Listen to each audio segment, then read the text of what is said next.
How to cook easy buttered chicken. First, season thigh fillets with salt and add ginger garlic paste. Coat them well. And then, next pan fry the thigh fillets and then set aside. Next, in the same pan, put butter, oil, and saute onions. Next is garlic, and then lower the heat. Then add 2 teaspoons of garam masala, 1 teaspoon of coriander, 1 teaspoon of ground cumin, 1 teaspoon of paprika, and a dash of cayenne pepper. Put 1 teaspoon of ground turmeric, and then mix well. And then add tomato paste, and stir it well.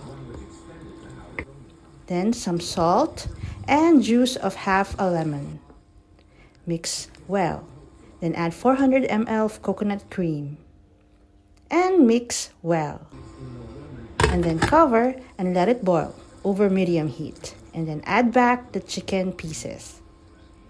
And then mix well. Cover again and let it cook for 25 minutes. Stir once in a while. And then you're done. Thank you for watching.